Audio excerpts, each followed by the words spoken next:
వాక్యాన్ని ధ్యానం చేద్దాం. యోబు రాసిన గ్రంథం 5వ అధ్యాయం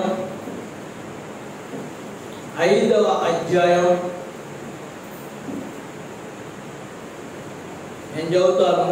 24, 25 వచ్చిన నీ డేరా క్షేమమనియు నీకు తెలిసి ఉండును, నీవు ఇంటి వస్తువులు నీవు లెక్క చూడగా ఏదియు పోయి ఉండదు, మరియు నీ సంతానము విస్తారమగుననియు నీ కుటుంబీకులు భూమి మీద పచ్చిక వలె విస్తరించుదురనియు నీకు తెలియను.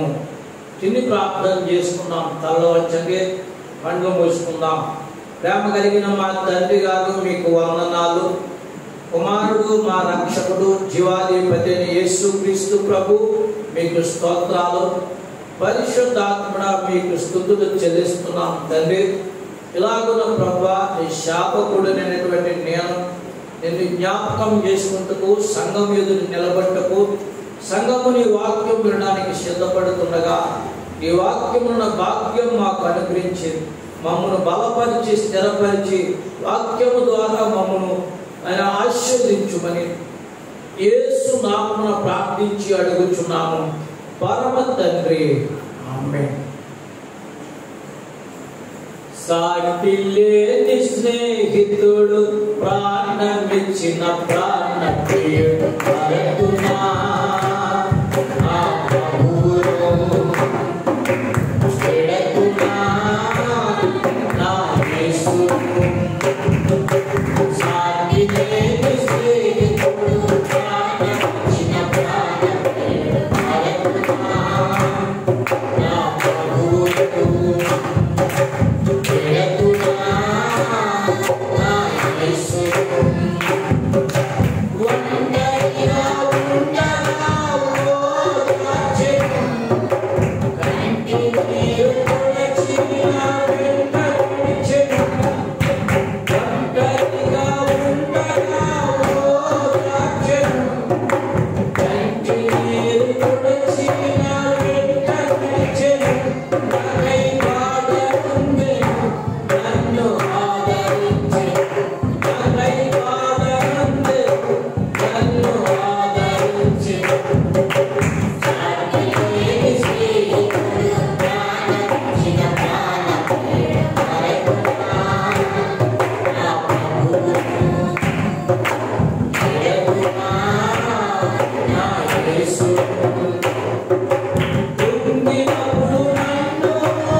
మంచిదండి. మన ప్రభు అయిన యేసుక్రీస్తు వారి శుభనామములో మరోసారి మీ అందరికీ వందనాలు తెలియజేస్తున్నాను. 2 చేతులెత్తి దేవునికి స్తోత్రం చెల్లిస్తున్నాను. హల్లెలూయా. చప్పట్లు కొట్టి యేసునామమున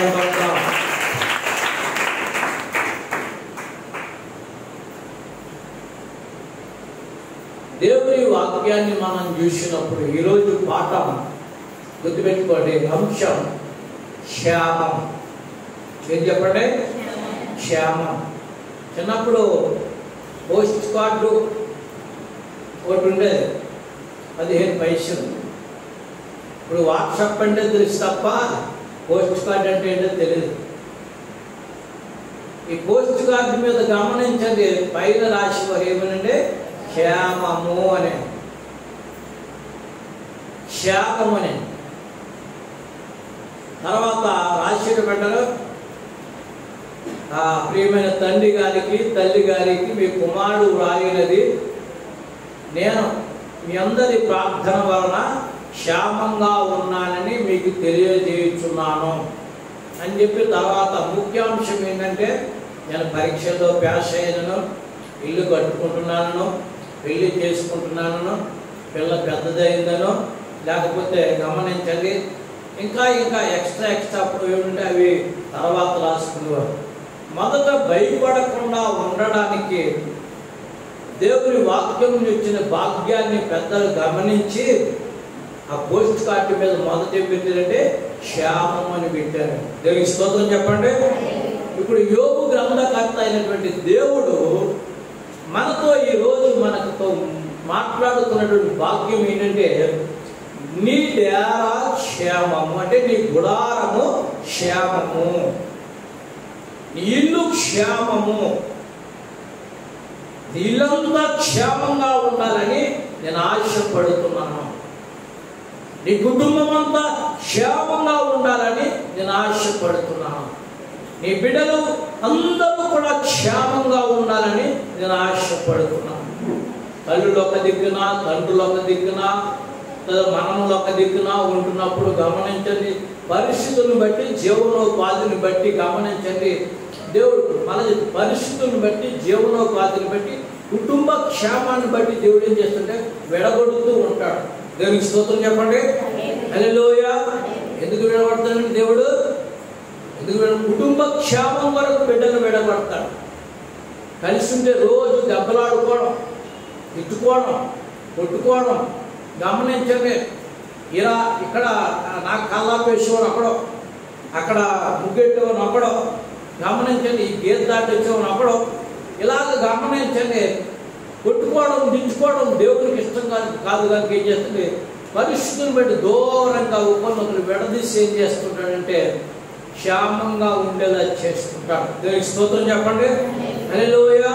రెండవ భాగానికి వచ్చినప్పుడు గమనించండి, నీ ఇంటి వస్తువులలో లెక్క చూడగా ఏది కూడా పోయి ఉండదు. గ్లాసు కింద పడ్డదని పడి ప్రాణం గుట్టుకుమంటది. గ్లాసు గురించి కాదు, మీరు చెప్పండి, దైవంగా చెప్పండి. గ్లాసు కింద పడ్డది అనుకోండి, గ్లాసు పోయిందని గుట్టుకుమంటాం కాదు. మన గుండె పట్టుకుని ఏమవుతుందో అని భయం, ఏదో జరిగిపోతుందని భయం, అపశృతి ఏదో జరిగిపోతుందని భయం, ముందు చూచునుగా ఇది పగిలిపోతుందని భయం.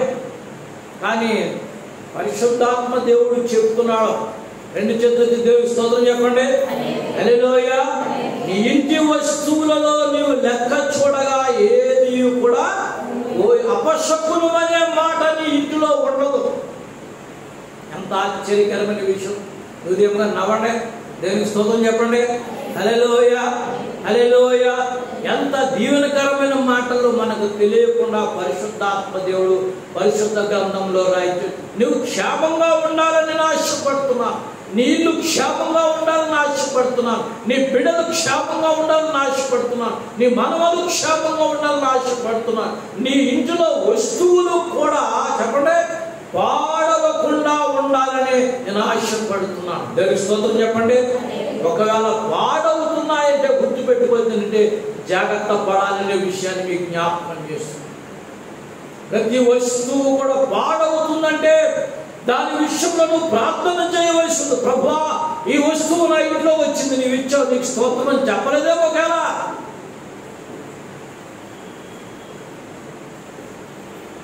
ఈ వస్తువు వచ్చింది, ఇది నా చేతిలో పోయింది, నేను బాధపడుతున్నా అంటే దేవుడు అంటాడు, ఇది వచ్చినప్పుడు నువ్వు ప్రార్థన చేయలేదేమో.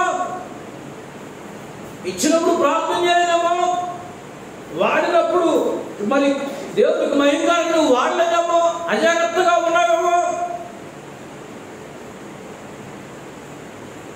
నేను పడుకునే ముందు నాకున్న అలవాటు ఏంటంటే, నేను పడుకునే ముందు మొత్తం గదులన్నీ తిరుగుతాను. ఆలయంలో ఆఖరిసారిగా ఆలయంలోకి వస్తాను.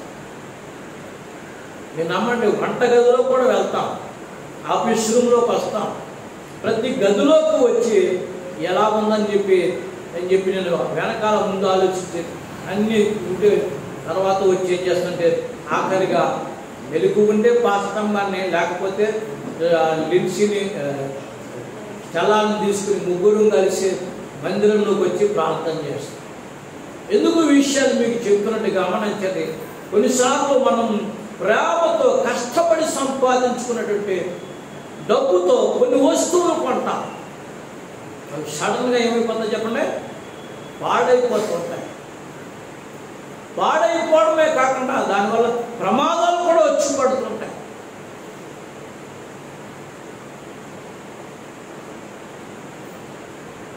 రాత్రి ఇల్లంతా శుభ్రం చేస్తాం. ఇల్లంతా శుభ్రం చేస్తుంటే చిన్నపాస్ గారు బయటికి వెళ్ళారు. వర్షం కొంచెం జాగ్రత్తగా చూడండి నాన్నగారు అన్న. అరసం కొంచెం జాగ్రత్తగా చూడండి నాన్నగారు అని చెప్పాడు. నేను వెళ్ళినప్పుడు కూడా అరసం గురించి చెప్తుంటాను. ఆయన చాలా తెలివైనవాడు మాట. ఎంత తెలివైనంటే నా మీద చక్రవర్తి కంటే నాకు తెలివైనవాడు. నేనేం చేయాలని కూడా చేస్తాను, నాన్నగారు ఏం చేయాలో చేస్తాను. ఇది ఎగదు కానీ యాభై కూడా సత్యాదం చేస్తాను. మీకు ఎదురు నా దగ్గర కూర్చొని అంటాడు. అంత సీనియర్ అన్నమాట. సరే, అందరూ బయట ఉన్నాం. పాస్టర్ గారు పనులు పాస్టర్ ఉన్నారు, చిన్న పాస్టర్ గారు పనులు చిన్న పాస్టర్ గారు ఉన్నారు. చిన్న పాస్టర్ గారు ఏమో గమనించండి, బయట పని మీద వెళ్ళారు. వెళ్ళే ముందు ఈయన మాత్రం జాగ్రత్త చూడమని చెప్పారు. జాగ్రత్త చూడమని చెప్తే ఒకసారి మీకు చెప్పాను కదా, ఈ బోర్డులో 8 ముక్కలు పెట్టేశాడు. ఈ కరెంట్ బోర్డు 8 ముక్కలు పెట్టేశాడు. స్విచ్ అయితే పరిస్థితి ఎలా ఉన్నా మీకు అర్థమవుతుంది. దేవుడు అన్నాడు, బ్రాహ్మణులు భయపడకో, దోతలను పెట్టి కాపాడుతున్నాను, కంగారు పడకో, ధైర్యం తెచ్చుకొని చెప్పాడు. అంత టెంప్లెట్ చెందారు. సరే, రాత్రి ఇక్కడ వచ్చేసాడు. ఇంట్లోకి వెళ్ళాడు. ఎక్కడున్నాడంటే ఆయన చూసి బయటకు వచ్చేసాడు. బయటకు వచ్చేసినప్పటికీ లైట్లన్నీ వెలుగుతున్నాయి. ఏదో కనపడిన కరెంటు శబ్దం వినబడుతుంది. కనపడిన కరెంటు శబ్దం వినబడుతుందంటే నాకు బ్రెయిన్ కొంచెం షాక్ అయింది. లైట్లు వెలుగుతున్నాయి, ఏసీ తిరగడం లేదు, ఫ్యాన్ తిరగడం లేదు. ఏంటి అనుకోని శబ్దం వినబడుతుంది అని చెప్పి నేను మళ్ళీ ఏం చేశానంటే, అలా వెనక్కి వెళ్ళి సుగురు దగ్గర వెళ్ళి కరెంట్ పని ఏదైనా చేస్తారేమో అని చెప్పి సుగురు దగ్గర వెళ్ళి లైట్లు అర్పిస్తాను. మళ్ళీ ఆ పక్కగా ఈ ప్రక్కన పృథ్వీ గారు ఇల్లు కడుతున్నారు కదా, అక్కడ ఏమన్నా పని చేస్తున్నారేమని చెప్పి అక్కడ వైపు చూస్తే గమనించండి, అక్కడ మొత్తం లైట్లు అర్పేసి పని వెళ్ళిపోవడం. మళ్ళీ ఇంట్లోకి వచ్చి ప్రార్థన చేసి ఆ గదిలోకి వచ్చి చూస్తే మళ్ళీ కొన్ని పై లైట్లు కూడా వేసి చూసినప్పటికీ సూట్ కేసు మీద మంచం ఉంది. మంచం మీద ఈ గడ్డం తీసుకునే డ్రమ్మర్ ఉంది. మనోడు ఏం చేసిండే దాన్ని ఆన్ చేసాడు.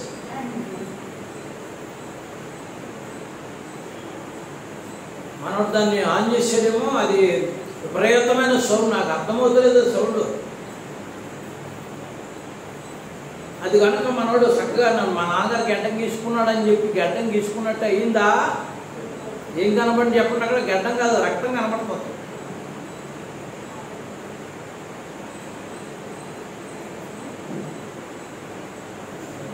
నేను అనుకున్నాను, ప్రభా ఎంత కీడులోంచి తప్పించావు. 2 చేతులెత్తి దేవునికి స్తోత్రం చెప్పండి. హల్లెలూయా. నీ ఇల్లు క్షేమము, నీ కుమారులు, నీ కోడలు, బిడ్డలు, కుటుంబీకులందరూ క్షేమము. నీ ఇంట్లో వస్తువులు కూడా ఏది కూడా వాడవద్దు. దేవునికి స్తోత్రం చెప్పండి. హల్లెలూయా. ఇంకా మనం చూస్తే అక్కడ అంటాడండి, మరియు నీ సంతానము విస్తారమగుననియు నీ కుటుంబీకులు భూమి మీద పచ్చిక వలె విస్తరించుదురనియు నీకు తెలియను. దేవునికి స్తోత్రం చెప్పండి. హల్లెలూయా. కనుక ఆ అంశానికి వస్తున్నాం. క్షేమముగా ఉండాలి అంటే మనం ఏం చేయాలి? క్షేమముగా ఉండాలి అంటే మనం ఏం చేయాలి? పరిశుద్ధాత్మ దేవుడు 4 విషయాలు నాకు బయటపరిచాడు. ఈ 4 విషయాలు చాలా క్లుప్తంగా మీకు వివరించి మనం క్షేమంలోకి రావడానికి పరిశుద్ధాత్మ దేవుడి సహాయాన్ని మనం అందుకోవాలి, పొందుకోవాలి. ఆ విధమైనటువంటి మరి ఆశీర్వాదం అందుకోవాలనే విషయాన్ని మీకు జ్ఞాపకం చేస్తున్నాం. మొదటి విషయం మనం చూస్తే ద్వితీయోపదేశ కాండము 5వ అధ్యాయము. ద్వితీయోపదేశ కాండము 5వ అధ్యాయము. ద్వితీయోపదేశ కాండము 5వ అధ్యాయము 16వ వచనాన్ని మనం చూసినట్లయితే, నీ దేవుడైన యెహోవా నీకు అనుగ్రహించు దేశంలో నీవు దీర్ఘాయుష్మంతుడు అయినట్లు నీకు క్షేమము కలుగునట్లు నీ దేవుడైన యెహోవా నీకు ఆజ్ఞాపించిన విధముగా నీ తండ్రిని నీ తల్లిని. దేవునికి స్తోత్రం చెప్పండి. 2 చేతులెత్తి దేవునికి స్తోత్రం చెప్పండి. మళ్ళీ చెప్తున్నా, యేసు ప్రభువు నమ్ముకోవడం అంటే దేవుడిని మార్చుకోవడం కాదు. గుడి చేసి చూపించిన వింటున్నవారు, యేసు ప్రభువు నమ్ముకోవడం అంటే దేవుడిని మార్చుకోవడం కాదు. చాలా మంది తప్పుడు ఆలోచన చేస్తుంటారు. నీకు క్షేమం కావాలని, నీ దేశంలో క్షేమం నీవు చూడాలంటే అంటే నీవంటే నీ తల్లిని తండ్రిని సన్మానించాలంటే. ఏంటి, మీ అమ్మని మీ నాన్నగారిని చూసుకుంటే దేశానికి క్షేమం ఏంటి? ఏమండి, ఈ రోజున తల్లిదండ్రులు అనాథాశ్రయానికి వెళ్తున్నారండి. ముసలి వాళ్ళు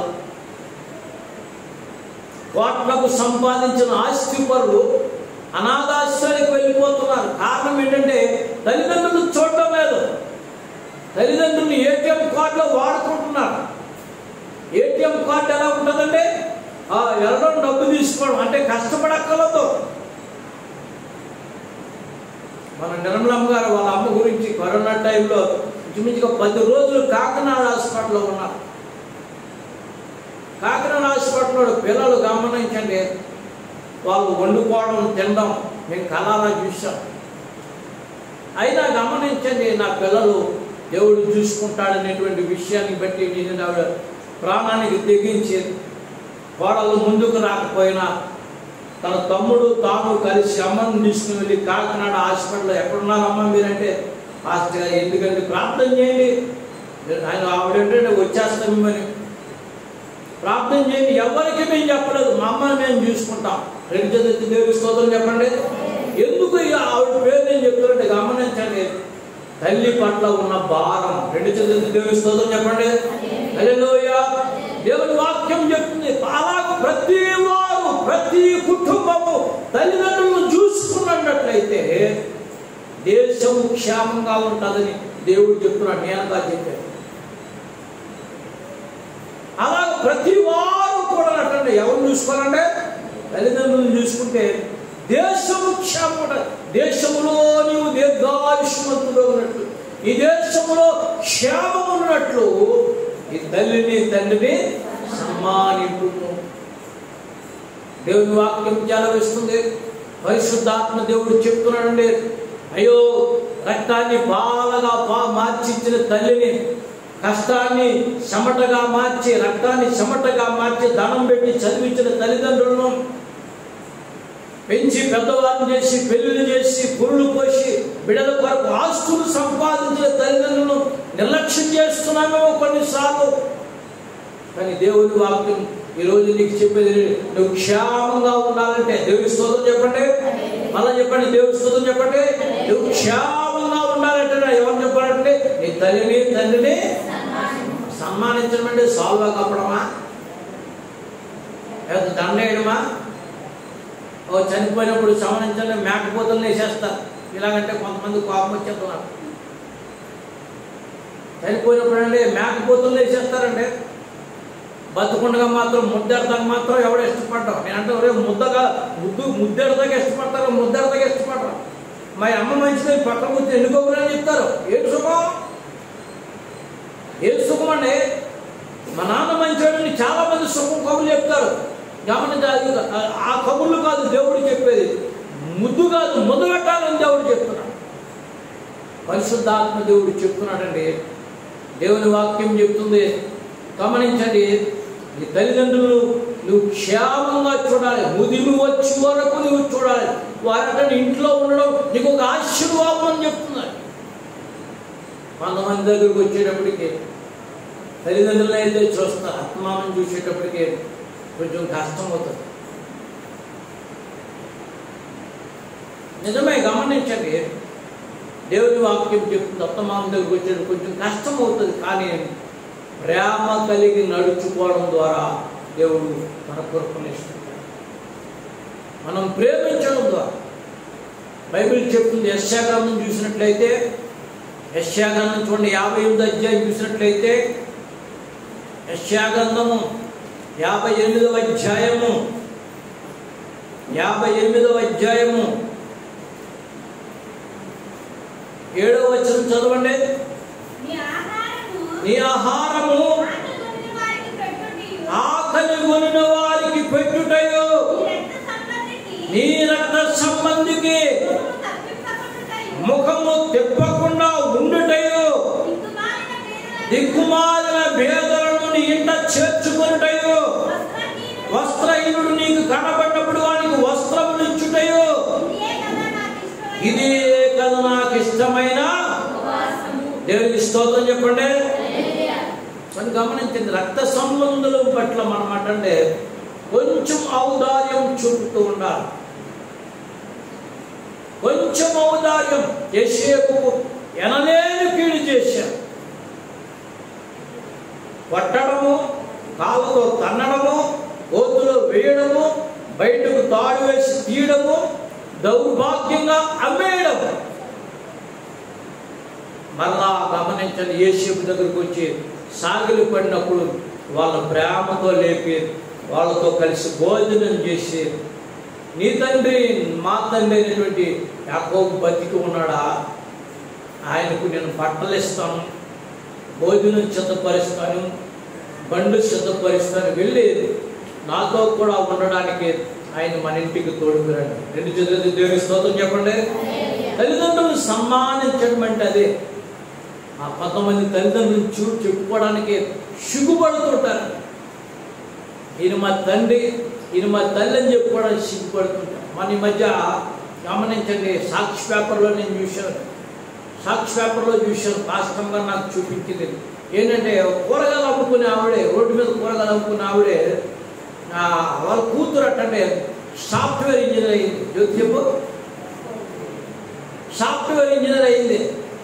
మంచి చీర కట్టింది, గమనించండి, మంచి బట్టలు వేసింది. అమ్మాయి పక్కన నుంచి ఫోటో తీయించుకుని అమ్మాయి చెప్పింది, ఇదిగో నా తల్లి కూరగాయలు అమ్ముకుని నన్ను పెంచి పెద్దదాన్ని చేసింది. ఆ తల్లితో చెప్పింది, అమ్మ ఇక నువ్వు కూరగాయలు అమ్మవలసిన పని లేదు, నాతో పాటు నీకు మంచి గృహాన్ని దేవుడు సిద్ధపరిచాడు, ఆ గృహంలో మనం నిన్ను చూసుకునే విధంగా దేవుడు చేస్తాడు. ఎంత ఆశీర్వాదకరమైన విషయం అండి, ఎంత దీవెనకరమైన విషయం అండి. కనుక దేవుని వాక్యం చెప్తుంది, పరిశుద్ధాత్మ దేవుడు చెప్తున్నాడండి, తల్లిదండ్రులను చూడాలి, అత్తమామలను కూడా చూడాలి. కొంతకాలం తల్లిదండ్రులు ఉంటారండి, కొంతకాలం అత్తమామలు ఉంటారు. కనుక ఈ విషయంలో మనం గమనించండి. రూతును చూసినట్లయితే మీకు పద్యం కాదు, గమనించండి. రూతు ఎంత విధేయతగా అత్తగారితో నడిచింది, ఎంత అనుకువగా విధేయతతో నడిచింది. ఆ విషయాన్ని మనం చూసినట్లయితే ఆ నయోమి చెప్తుంది, యెహోవా చేత నీవు ఆశీర్వదించబడుతున్నాడు. దేవునికి స్తోత్రం చెప్పండి. బోయేజు అంటాడండి, పరిశుద్ధాత్మ దేవుడు బోయేజుని మాట్లాడతాడు. నీ భర్త చనిపోయిన తర్వాత నీ అత్తకు చేసినంత నాకు తెలిసింది. దేశం కానీ దేశం వచ్చి విదేశీ వెలవరాలుగా నీ అత్తతో వచ్చి ఈ పొలాల మధ్య పరగేరు కూడా నేను చూశాను, నీ గురించి విచారం చేస్తానని చెప్పాడు. మరి అత్తను చూసినందుకు ఆమెకు దక్కిన భాగ్యం ఏంటంటే బెత్లెహేము పొలాలు ఆమెకు దక్కి. 2 చేతులతో దేవునికి స్తోత్రం చెప్పండి. హల్లెలూయా. బెత్లెహేము పొలాలు వారికి దక్కాయి. గమనించి అంత మాత్రం కాకుండా బోయజు రూతు వివాహమైనప్పుడు వారి కొడుకును ఒబేదు పుట్టాడు, ఒబేదు కొడుకును యెషయా పుట్టాడు, యెషయా కొడుకును దావీదు పుట్టాడు, దావీదు వంశంలో యేసుక్రీస్తు పుట్టాడు. ఆ యేసుక్రీస్తు వారి ద్వారా మనందరి జీవితాలు కూడా రక్షణలోకి నడిపించబడాలి. రెండు చేతులకి దేవుని స్తోత్రం చెప్పండి. మనకి అత్తగారిని చూడటం ద్వారా ఒక ఆశీర్వాదం ఉంది, తల్లిని చూడటం ద్వారా ఒక ఆశీర్వాదం ఉంది, తండ్రిని చూడటం ద్వారా ఒక ఆశీర్వాదం ఉంది. దాని అంటాడు నీ ఇల్లు క్షేమం అవుతుంది. లేకపోతే తండ్రి ఏమంటాడంటే నేను ఆ మాటలు చెప్పను, ఆ మాటలు చెప్తే మీరు బాధపడతారు. లేకపోతే తండ్రి ఏమంటాడు చెప్పండి. పిల్లలు చదువుకుని వాళ్ళకి తెలుసు,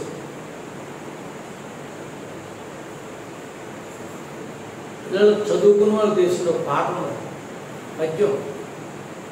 పుత్రోత్సాహము పుట్టినప్పుడు కలుగుదు తండ్రికి. చదువు చెప్పండి కాదా? పుత్రోత్సాహము పుత్రుడు పుట్టినప్పుడు కలుగుదు తండ్రికి, ఆ పుత్రుని జనులు పొగడంగా తండ్రికి తండ్రికి ఉత్సాహము కలుగునంటాడు. దేవుని స్తోత్రం చెప్పండి.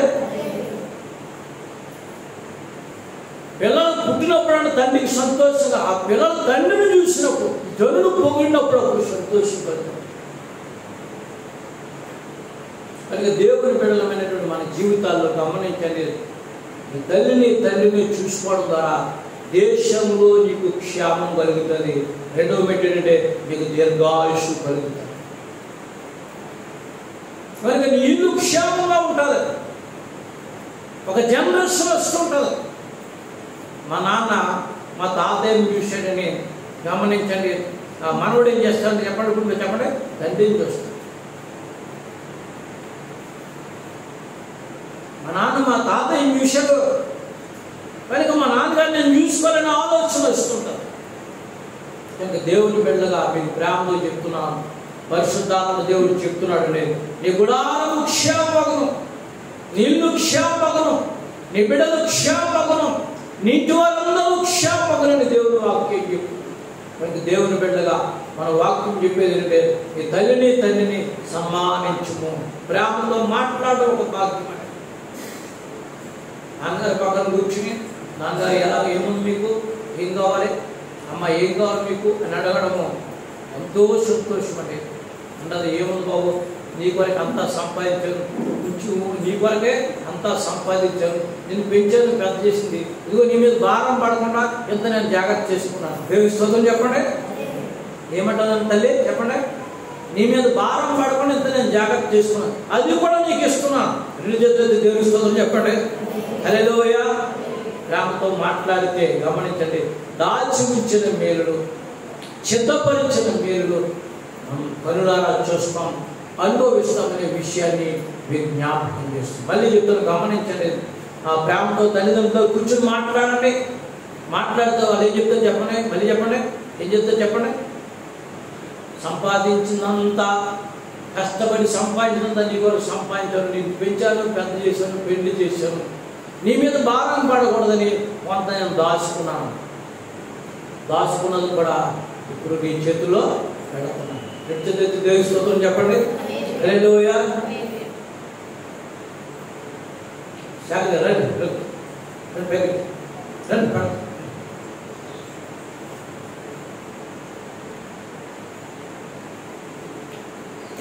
సంపాదించినంత ఇదిగో నేను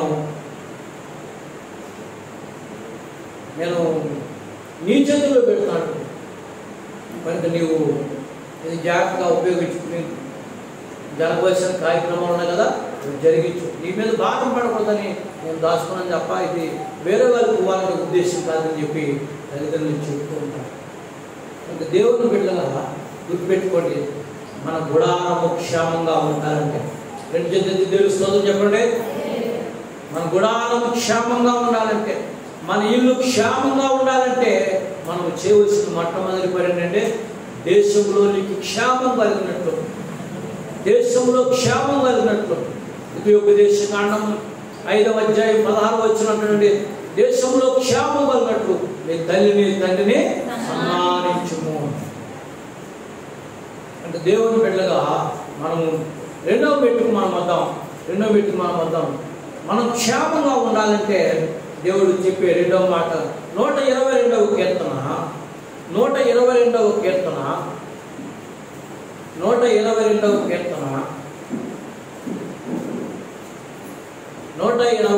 కీర్తన 6వ వచనం చూడండి.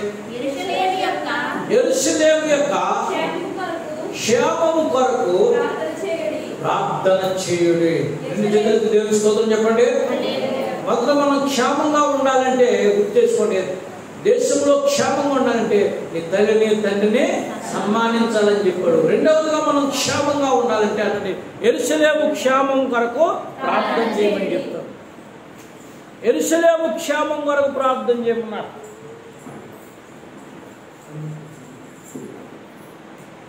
యెరూషలేము క్షేమం కొరకు ప్రార్థన చేయమని ఒక విషయానికి మీకు చెప్తున్నాను. భారతదేశం క్షేమం కొరకు ప్రార్థన చేయని ఎందుకు అనలేదు? అమెరికా దేశం క్షేమం కొరకు ప్రార్థన చేయండి ఎందుకు అనలేదు? జర్మనీ దేశం క్షేమం కొరకు ప్రార్థన చేయండి అనలేదు. కేవలం యెరూషలేము ఇశ్రాయేలు దేశం కొరకు, యెరూషలేము పట్టణము కొరకు ఎందుకు ప్రార్థన చేయమన్నాడు?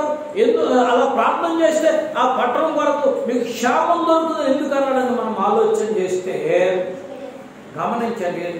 2వ సమూయేలు గ్రంథం 5వ అధ్యాయం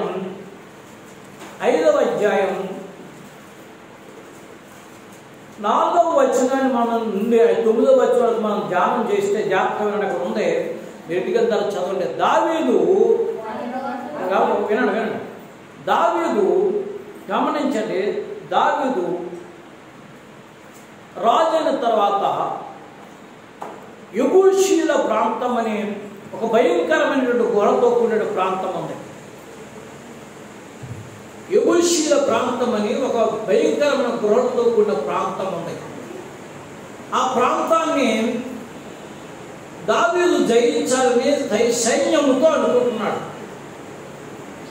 ఆ ప్రాంతంలో ఉన్నటువంటి వాళ్ళు భయంకరమైన రాక్షసులు. ఈ భయంకరమైన రాక్షసులు గమనించండి ఎంత భయంకరమైన వాళ్ళంటే, గమనించండి, సూర్యు కింద పడితే గుర్తుపట్టగల అంత వినికిడి జ్ఞానం గల వాళ్ళు. దావీదు మిమ్మల్ని మీ ప్రాంతాన్ని దేవుడు నాకు వశం చేయబోతున్నాడు, ఈ ప్రాంతం అంతట్లో దేవుని పని ఉంది. 2 చేతులతో తెలుస్తుందని చెప్పండి. రాక్షసులు లాంటి వాళ్ళు ఉన్నటువంటి ప్రాంతంలో దేవుని పని ఉంది అని చెప్పి ఈ ప్రాంతాన్ని దేవుడు నాకు అప్పగించబోతున్నాడు అని చెప్పి దావీదు కబురు పెడితే గమనించండి, ఆ ప్రాంతంలో ఉన్న యెబూషీలు అనేవాళ్ళు జాగ్రత్తగా పెట్టింది. యెబూషీలు అనేవాళ్ళు దావీదు కబురు పెడతారు. ఏమంటే దావీదు నువ్వు సింహాన్ని చంపాలని, ఎలుగుబంటిని చంపాలని, గొల్యాతుని చంపాలని నువ్వు అనుకుంటున్నావేమో. నువ్వు మా కోటలో కానీ మా గుహలో కానీ వస్తే మాలో ఉన్న గుడ్డు వాళ్ళు నిన్ను తరిమేస్తారు. సింహాన్ని చంపాలని గర్వపడుతున్నావేమో, ఎలుగుబంటిని చంపాలని గర్వపడుతున్నావేమో, గొల్యాతుని చంపాలని గర్వపడుతున్నావేమో. కానీ నువ్వు ఈ కోట గుహల్లో, ఈ కొండల్లో, ఈ గుహల్లో ఉన్నటువంటి ఈ ప్రాంతంలో దాగున్న యెబూషీయులటువంటి కర్కశమైన శత్రులు, పచ్చి రక్తాన్ని తాగే శత్రులు ఏంటంటే మమ్మల్ని నువ్వు చంపడానికి వస్తే మా దగ్గర ఉన్న గుడ్డు వాళ్ళు నిన్ను తరిమేస్తారు అని దావీదు కబురు పెడితే, దావీదు ఆ మాట లెక్క చేయకుండా, 2 చేతులెత్తి దేవునికి స్తోత్రం చెప్పండి. దావీదు ఆ మాట లెక్క చేయకుండా గమనించిన ఆ ప్రాంతం మీదకి యుద్ధానికి వెళ్ళి ఆ ప్రాంతంలో ఉన్న వారందరినీ అంటే రక్తములు కాలువలుగా పారే విధంగా ప్రాణం పెట్టి దేవుని దయవలనంటే ఆ గుహలన్నీ, ఆ కొండ ప్రాంతం అంతటినీ, ఆ యెబూషీల పట్టణ ప్రాంతం అంతటినీ, 2 చేతులెత్తి దేవునికి స్తోత్రం చెప్పండి, ఆ యెబూషీల ప్రాంతం అంతటిని కూడా జయించి గమనించండి ఆ ప్రాంతానికి అట్టండి దావీదు పురం అని పేరు పెట్టాడు. చప్పకొట్టేసిన మెంబర్చండి.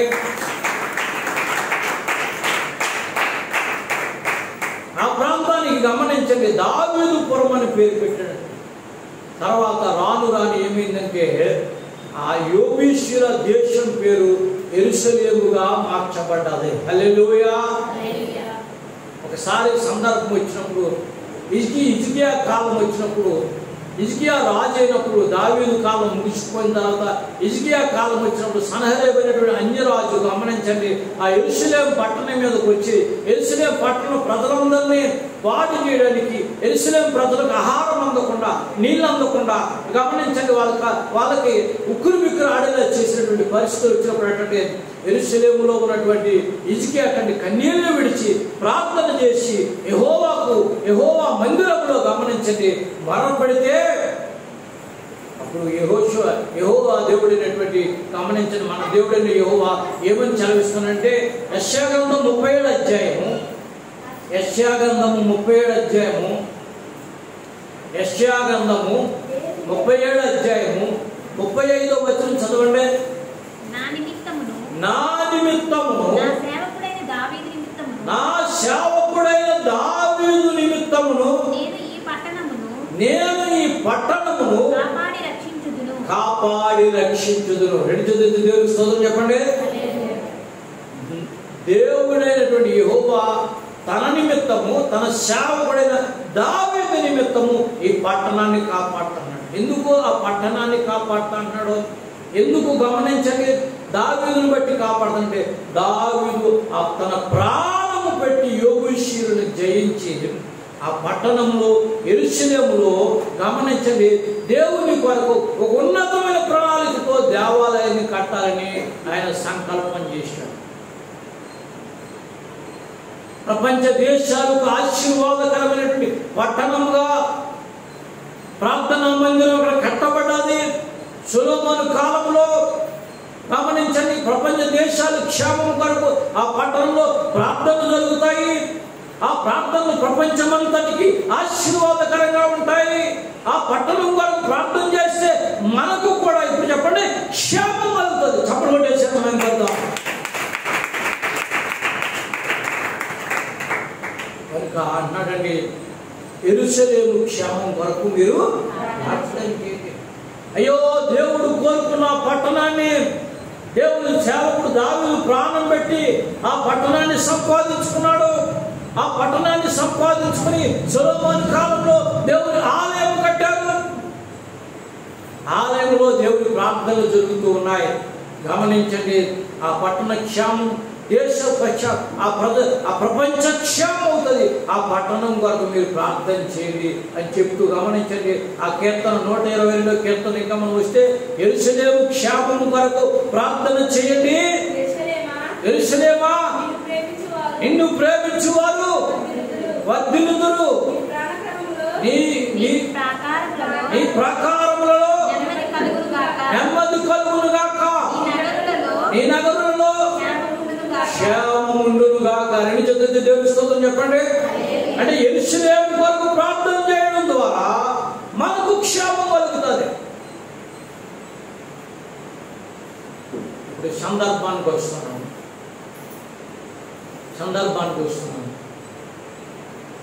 25 సంవత్సరాలుగా కన్నీటి ప్రార్థనలు ఆలపించి దేవుడు మీ అందరి కొరకు భూమి పుట్టింది మొదలుకొని ఇప్పటి వరకు ఈ ప్రాంతంలో మందిరం లేదు. ఎంతోమంది కన్నీటి ప్రార్థన, ఎంతోమంది దేవుని కొరకు చేసిన త్యాగము, ఇలాంటి యవనస్తులు దేవుని కొరకు మరి వారు చేసి చేతులు చాపినటువంటి ధారాళమైన కానుకలు ఈ స్థలము కొనడానికి, ఈ మందిరం కట్టబడ్డానికి దేవుడు కృప చూపించాడు. హల్లెలూయా. సందర్భం వచ్చింది చెప్తాను గమనించండి. ఈ బాబు మరి పోలవరం నుంచి ఆనందరాజు గారు తాపీ మేస్త్రి గారు అబ్బాయి గారు ఇప్పుడు తాడేపల్లి గుడిలో టీచర్గా పనిచేస్తున్నారు.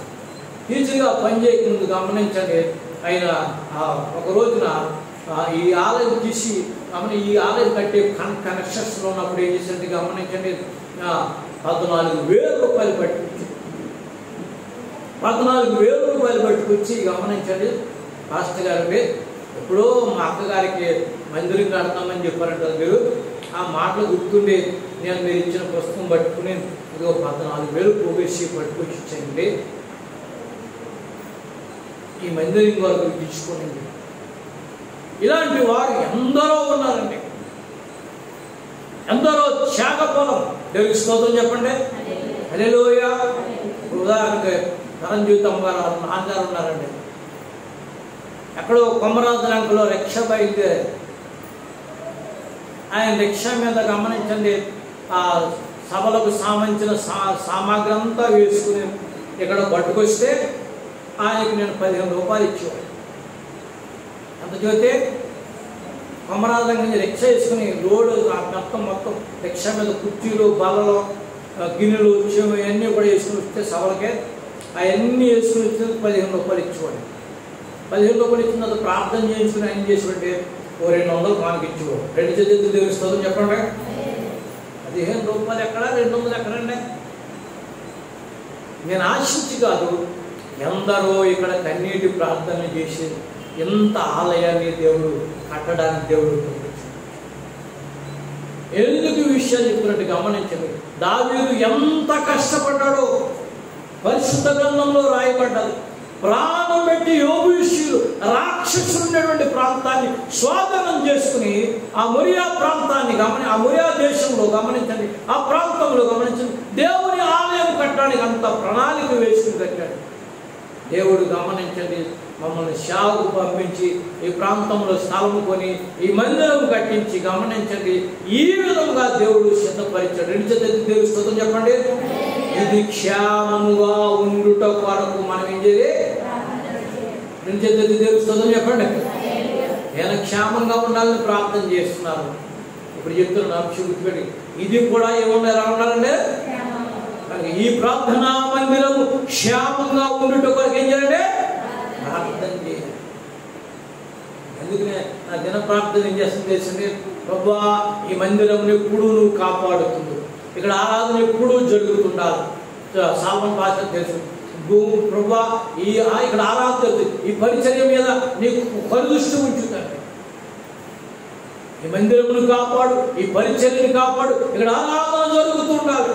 ఎందుకంటే గమనించండి యోగీశ్వరులంటే దురాత్మల సమూహాలు గమనించండి. ఇక్కడ వెలిగే దీపారాధన 2 చేతులు దేవుని స్తోత్రం చెప్పండి. ఇక్కడ వెలిగే దీపారాధన ఉందే, స్తుతులారాధన మీకు అర్థమని చెప్తున్నా. ఇక్కడ వెలిగే స్తుతులారాధన ఉందే, దీన్ని ఎలా అడ్డుకోవాలని ప్రయత్నం చేస్తున్నారు. కారణం ఏంటి తెలుసా? ఎప్పుడు గమనించండి దురాత్మలు తిరుగుతుండే ప్రాంతంలో దేవునికి ఆరాధన జరుగుతుంది, దురాత్మలకు ఇష్టం ఉండదు. దేవునికి స్తోత్రం చెప్పండి. కనుక మనం ఏం చేయాలండి, ప్రభువా మేము నీవు వెలిగించిన ఈ దీపము మరి వెలుగుతూ ఉండాలనేటువంటి విషయాన్ని అక్కడ మనం చూస్తూ దేవుని బిడ్డలమైనటువంటి మనం గమనించండి ఎంత దీవెనకరమైన మందిరం కట్టబడ్డది. దీని గురించి ఒకసారి ఆలోచించండి. మన ఇల్లు ఎంత సుందరంగా కట్టబడుతుంది, మన గృహం ఎంత సుఖంగా ఉంటుంది. ఈ మందిరం గురించి ఆలోచించినప్పుడు కొన్నిసార్లు నాకు సంతోషం కలుగుతుంది, కొన్నిసార్లు బాధ కూడా కలుగుతుంది. ప్రభువా 25 సంవత్సరాలు కిటికీలు పెట్టలేకపోయినాం, తలుపులు పెట్టలేకపోయినాం, గుమ్మాలు పెట్టలేకపోయినాం. మా నాన్నగారు గమనించండి అందరూ, మా నాన్నగారు ఆయన చనిపోకముందు ఈ స్థలం కొన్నప్పుడు ఒక మాట చెప్పారు. ఏంటంటే, బాబు నువ్వు మందిరం కడతావు కదా, నువ్వు మందిరం కట్టినప్పుడు నేను నీకు 1000 రూపాయలు పంపించాను స్థలం కొనేటప్పుడు. అది నా కుమారుడు దేవుని మందిరం కొరకు స్థలం కొంటాడని తెలిసి నీకు 1000 రూపాయలు పంపించాను, అవి నీకు అంది ఉంటాయని నమ్ముతున్నాను.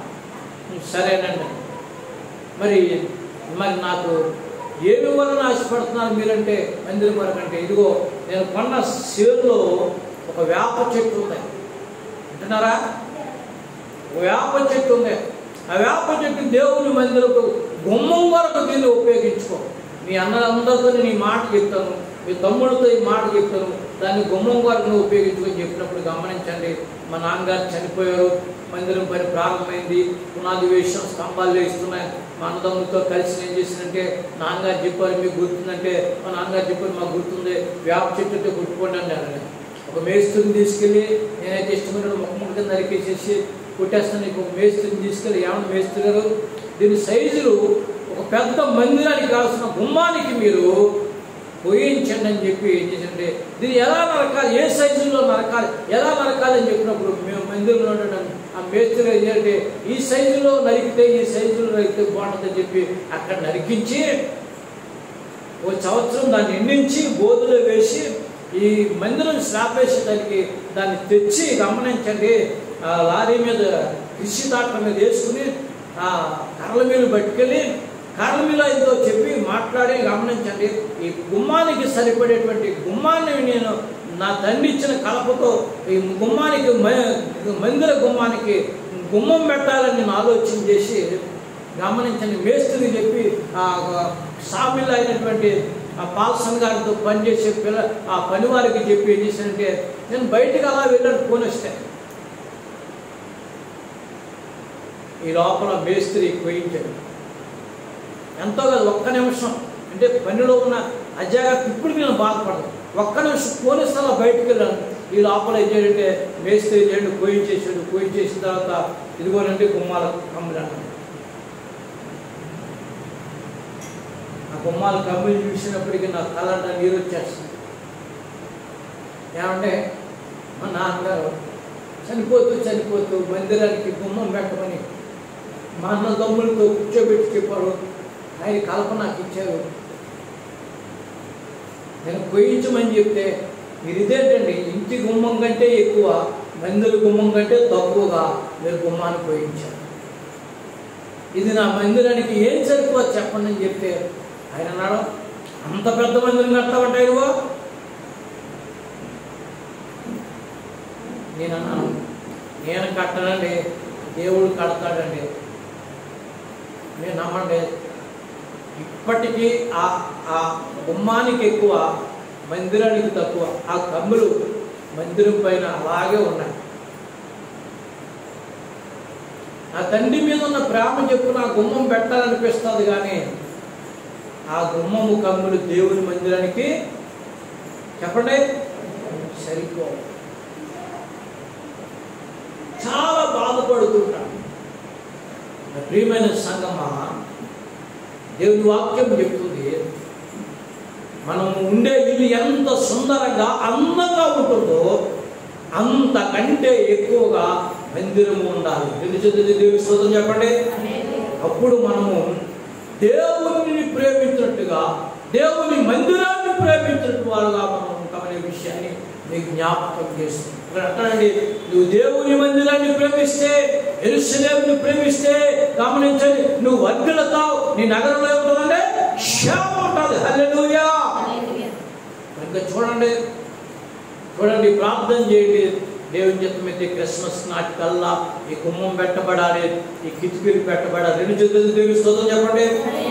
మీరు అనొచ్చు, పైన పాస్టర్ గారు పైన శ్రాపకు ప్రార్థన చేయమంటున్నారు, ఒకవైపు కీబోర్డు పేటకు ప్రార్థన చేయమంటున్నారు, ఒకవైపు గుమ్మాలు కిటికీలు అంటే గమనించండి. ఏమంటే పిల్లాడు పెళ్ళైనప్పుడు మంగళసూత్రం డబ్బులు ఉండవా? పిల్లాడు పెళ్ళినప్పుడు కోడలు ఉంగరానికి డబ్బులు ఉండవా? పిల్లాడు పెళ్ళినప్పుడు పెళ్లి కొడుకు బట్టల డబ్బులు ఉండవా? ఇవన్నీ ఖర్చు చేసుకుంటే పరంజితము చెప్పు, పెళ్లి చేయగలమా? ఇది దేవుని మందిరం కనుక దేవుడికి ఇవ్వడం ఆశీర్వాదం. రెండు చేతులు దేవుని స్తోత్రం చెప్పండి. ఒకవేళ అలా ఇచ్చినట్లయితే గమనించండి, నీ ఇంటిలో క్షేమం ఉంటుందనే విషయాన్ని ఈ మధ్యాహ్నం నీకు తెలియజేస్తున్నాం. నీవు వర్ధిల్లుతావనే విషయాన్ని నీకు జ్ఞాపకం చేస్తున్నాం. నీ ఇంట్లో అంటే నీ నగరంలో గమనించండి, నీ కుటుంబంలో క్షేమం ఉంటుందనే విషయాన్ని నీకు జ్ఞాపకం చేస్తున్నాం. అంటే నీకు క్షేమం కావాలంటే మొదటిగా చెప్తున్నాండి, నీ దేశంలో క్షేమం కావాలంటే, నువ్వు దీర్ఘాయుష్మంతులు అవ్వాలంటే గమనించండి, నీ ఇంటిలో క్షేమం ఉండాలంటే తల్లిని తండ్రిని సన్మానించాలి. అందుకని యోబు గ్రంథకర్త 5వ అధ్యాయము 24వ వచనం 25వ వచనం, నీ డేరా క్షేమమనియు నీ ఇంటిలో ప్రతి వస్తువు కూడా పోకుండా కాపాటకు నేను సమర్థుడనియు నీ సంతానమంతా విస్తరించుననియు. రెండు చేతులెత్తి దేవుని స్తోత్రం చెప్పండి. హల్లెలూయా. చప్పట్లు కొట్టి మహిమపరచండి. మన గృహము క్షేమంగా ఉండాలంటే, మన బిడ్డలు క్షేమంగా ఉండాలంటే గమనించండి, మన తల్లిదండ్రులను మనం ప్రేమించాలి. రెండవదిగా గమనించండి, మనం ఉన్న మందిరమును కూడా చెప్పాలి. మీరుతో కొంచెం బాగుందా? కొంచెం బాగుందా? మన మందిరమును కూడా సందర్భం వచ్చింది కాబట్టి చెప్తున్నాను. ఇది దేవుని మందిరం. నేను ఉన్నా లేకపోయినా ఈ విషయాన్ని బట్టి ఇది ఎవరి మందిరం అంటే ఇది చెప్పండి, దేవుని మందిరం. ఇది దేవుని మందిరం. ఇక్కడ దేవుని ఆరాధన మాత్రమే జరుగుతుంది. ఇక్కడ దేవుని ఆరాధన మాత్రమే జరుగుతుంది. సమస్తమైన అధికారం కూడా దేవునికే ఉంది. నేనైనా సామైనా నిమిత్త మాత్రమే.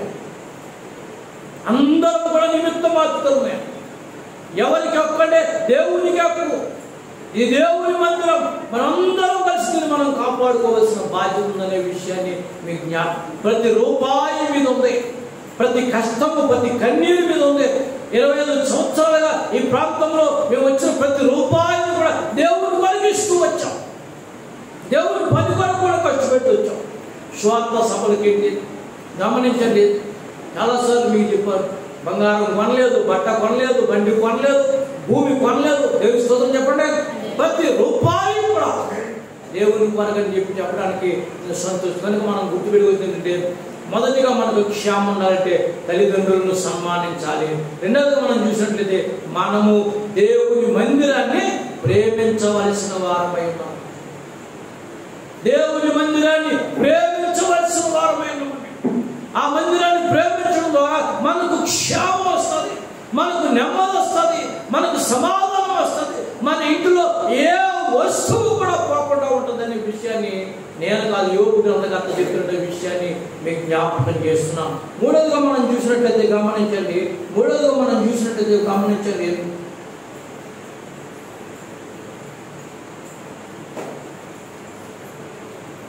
ఎస్తేరు గ్రంథం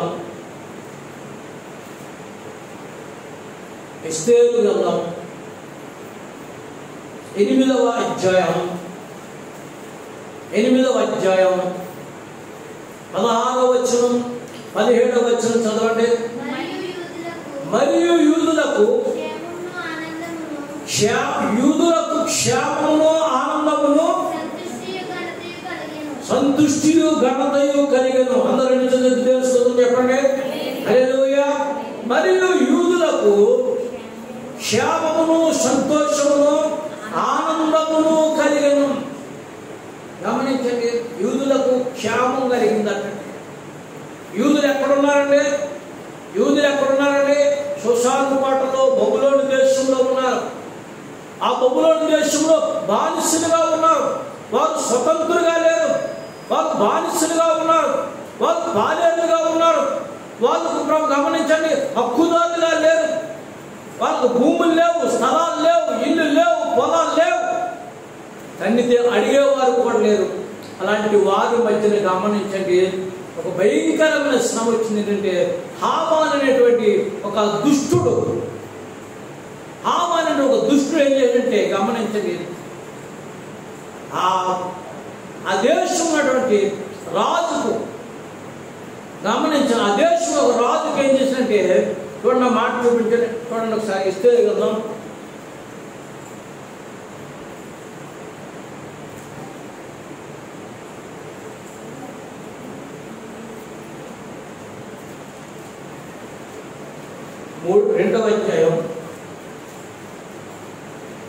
2వ అధ్యాయం 8వ వచనం చూసినట్లయితే,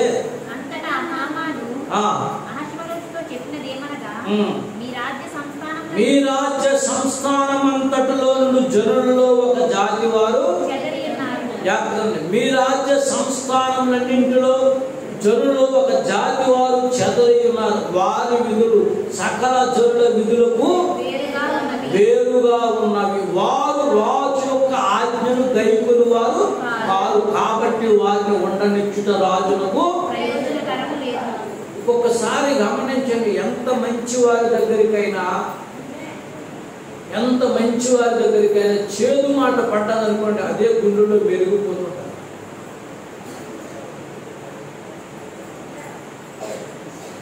సాధారణంగా రాజు చాలా మంచివాడు.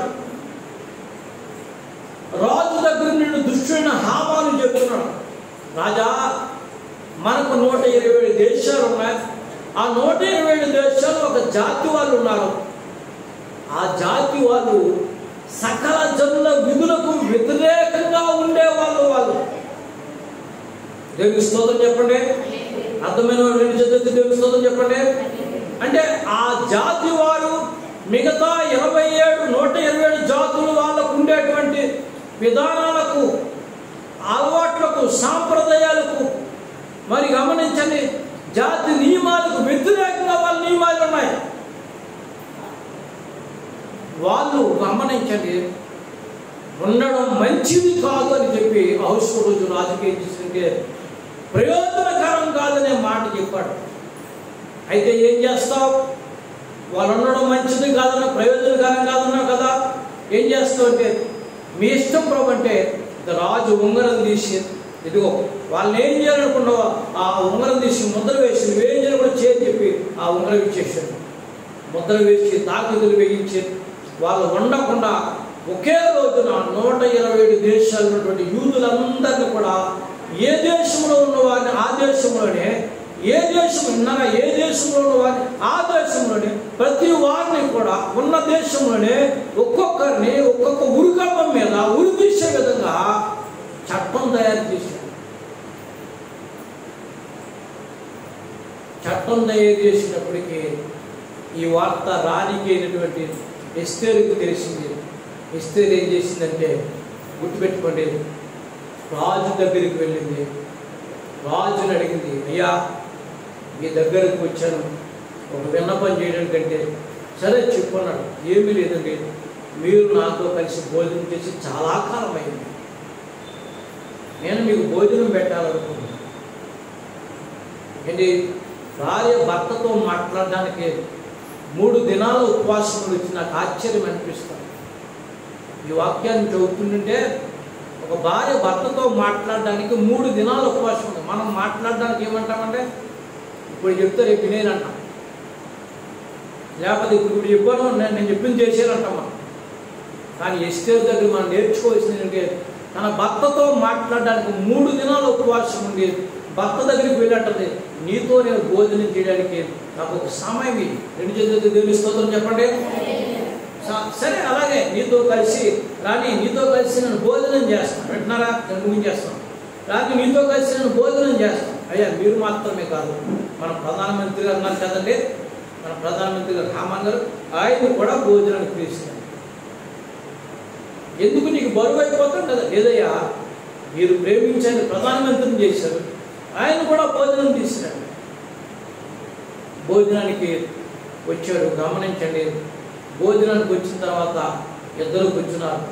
దానిని ఎస్తేరు, ఏంటి నీవు నన్ను భోజనానికి పిలిచాను, నీకు ఏదైనా అవసరమా? రాజ్యంలో సగభాగం అడుగు, నీకు ఇచ్చేస్తానంటే, లేదయ్యా మీరు భోజనం చేసి సంతోషంగా వెళ్ళండి, మీరు రేపు కూడా రండి. అది నా ఆలోచన.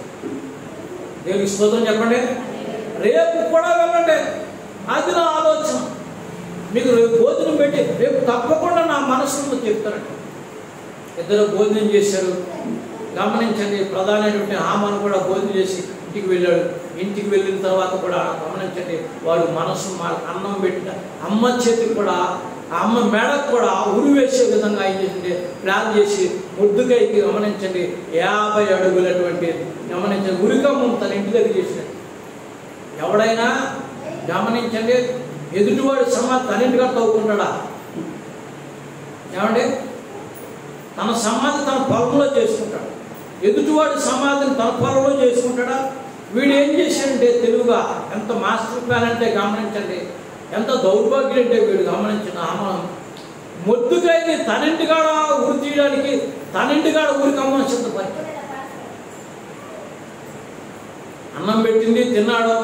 వాడు మనస్సు మారలేదు. మనస్సు మారకపోయి అమ్మ కొంచెం అల్లరి చేయకూడదు, చూడండి, కొంచెం అల్లరి చేయండి. హల్లెలూయా. తీసుకెళ్ళండి, లేదా పక్క తీసుకెళ్ళండి. గమనించండి, మొద్దుకై గమనించండి, ఉరి తీయబడా అని హామాను భోజనం తిన్నా అతను ఉదయం మారలేదు. కొన్నిసార్లు భోజనం హృదయాన్ని మారుస్తుంది, మనస్సును మారుస్తుంది. గమనించండి, వచ్చిన పనిని కూడా తారుమారు చేస్తుంటారు. దేవునికి స్తోత్రం చెప్పండి. హల్లెలూయా. కానీ హామాను మనస్సు మారలేదండి. ఉరికమ్మని చిత్తపరిచాడు. మళ్ళా రెండో రోజు వచ్చాడు, భోజనానికి కూర్చున్నాడు. రాణిని ఎస్తేరు, నీ కోరిక ఏంటి? రాజ్యంలో సగభాగం కావాలి నీకు ఇమ్మంటే అన్నాడండి. రాజా, మేమును మా ఇంటి వారు బానిసలం, అమ్మబడ్డవారు, మమ్మల్ని చంపడానికి మా విరోధైన వాళ్ళు పన్నాగం వేసి 127 దేశాల్లో ఒకే రోజున ఒకే సమయానికి ప్రతి మనిషిని ఉరికంపం ఎక్కే విధంగా పథకం వేశారు. దానికి మీరు గమనించండి, ముద్ర వేశారు. కానీ నీ తలకు కూడా నేను ముద్ర వేశానా? నీ తలకు కూడా ఉరికంపానికి వెక్కడానికి నేను ముద్ర వేశానా? అవును మహాప్రభు, మీరు స్వయంగా మీ భార్యను నాకు ఉరికంపం ఎక్కే విధంగా ఒక దుష్టుడైనటువంటి వాడు పన్నాగం వేసి మీ చేత ఉంగరం చేత ముద్ర వేయించుకుని నా రక్త సంబంధులందరినీ, నా వంశీయులందరినీ, నా యొక్క జనాంగం అందరినీ చంపడానికి ఒక మాస్టర్ ప్లాన్ వేశాడు. ఎవడు వాడు? నేను భోజనం చేయకుండా చెప్పు అని చెప్పి అన్నప్పుడు గమనించండి, అయ్యా నా పగవాడు మీ ఎదుట ఈ దుష్టుడైన హామాను, నా పగవాడు నా జనాంగాన్ని చంపాలనుకున్నవాడు మీ ఎదుట ఈ దుష్టుడైన హామాను అన్నప్పటికీ హామాను ఉక్కిరి బిక్కిరైపోడు, గజగజ వణికిపోతున్నాడు. శత్రువును రాణి చేతికి అప్పగించాడు. 2 చేతులు దేవుడు స్తోత్రం చెప్పండి. హల్లెలూయా. శత్రువు రాణి చేతికి అప్పగించాడు దేవుడు. రాణి ఏం విషయం అర్థం ఉండలేదు రాజుకి. బయటికి వెళ్ళాడు. బయటికి వెళ్ళే లోపల హామాన్ అంటే రాణి కాళ్ళ మీద పడ్డాడు. రాణి కాళ్ళ మీద పడినప్పటికీ మళ్ళా రాజు లోపలికి వచ్చేటప్పటికి రాజు చూశాడట, ఎరా నా ఇంటిలోనే నా మంచం మీదే నా భార్య కాళ్ళ మీద పడి నా భార్యను కూడా జరపడానికి నువ్వు మనసు పెట్టుకున్నవాడు, అంత దుర్మార్గుడు ఎవరక్కడా అనగానే ఒక భటుడు వచ్చాడు. రాజా,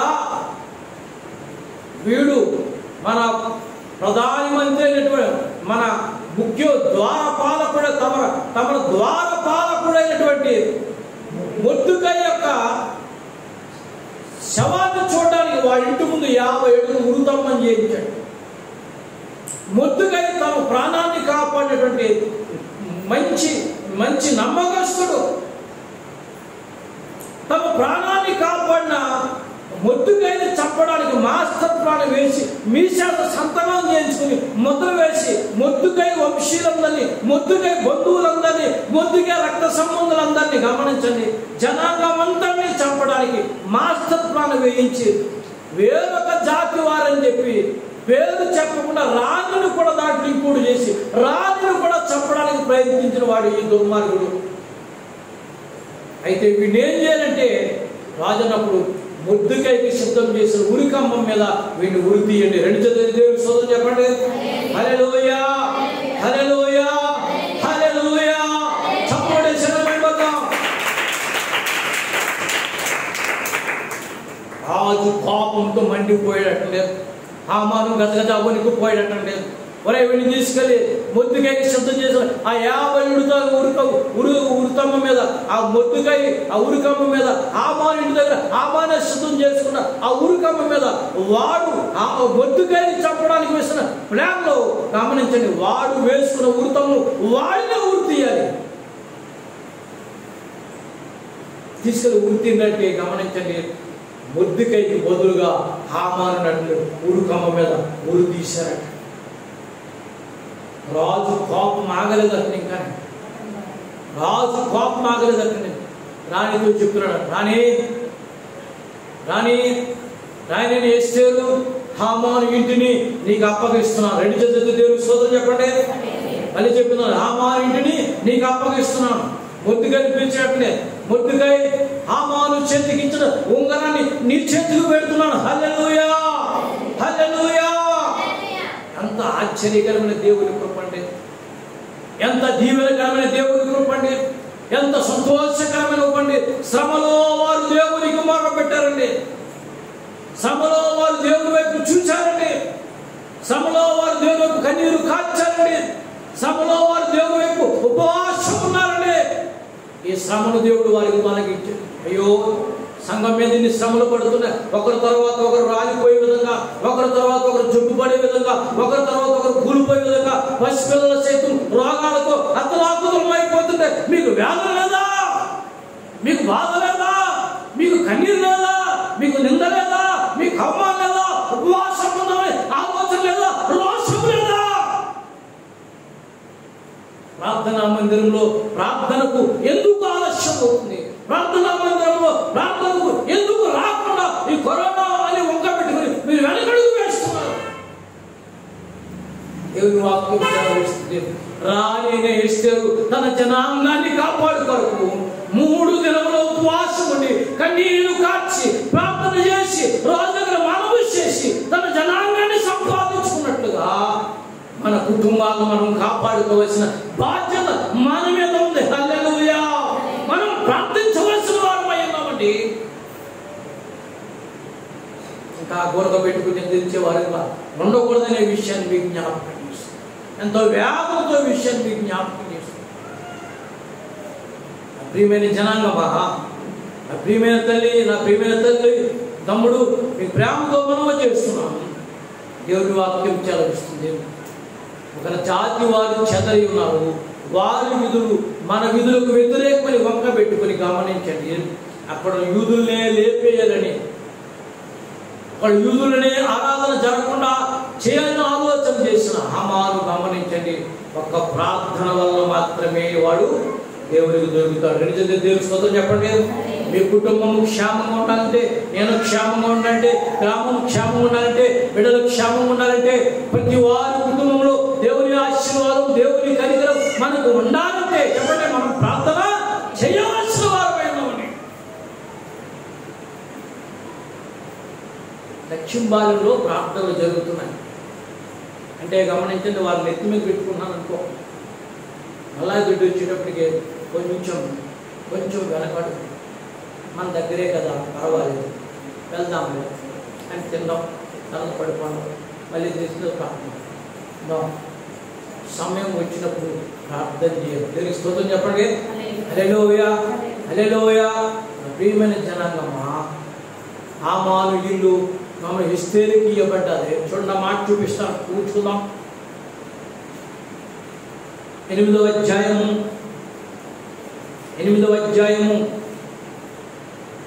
1వ వచనం చూడండి. ఆ దినమున రాజున అహష్వేరోషు యూదులకు శత్రులైనటువంటి హామాను ఇంటిని రాణిని ఎస్తేరు ముద్దుకే తనకు ఏమి కావాలని రాజు తెలియజేసిన మీదట అతడు రాజు సన్నిధికి రాగా రాజు హామాను నుండి చేతులను తీసుకున్న ఉంగరమును, దేవునికి స్తోత్రం చెప్పండి. హల్లెలూయా.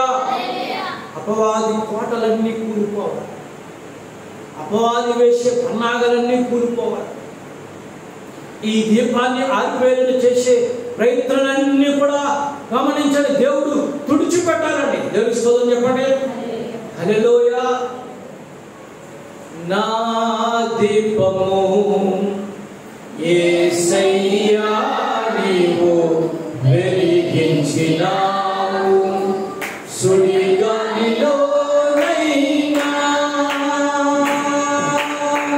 జడివానలోనైనా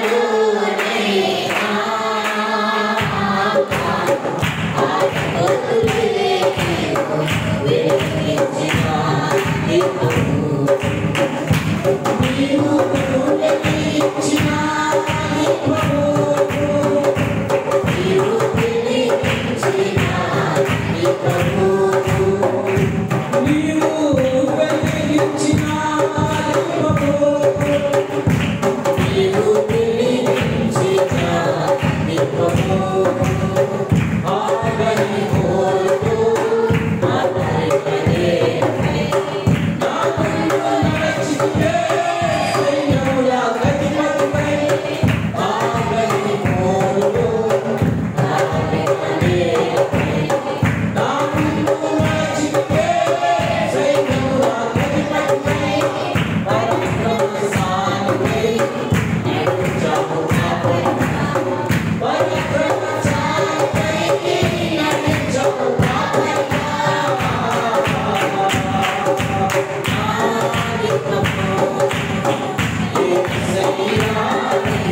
క్షేమాన్ని ప్రసాదిస్తాడు.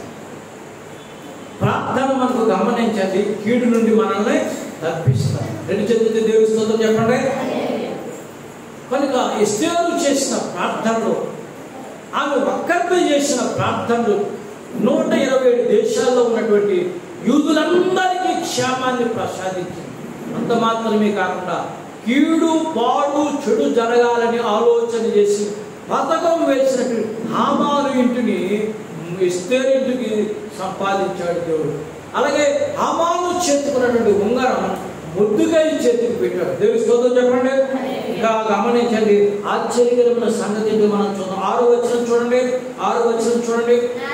నా జనుల మీదకి రాబోవు కీడును, నా వంశం యొక్క నాశనమును చూసి నేను ఎలాగూ సహించగలను. వినండి, జ్ఞాపకం. నా జనుల మీదకి వచ్చు కీడు, నా వంశం మీదకి రాబోవు నాశనం.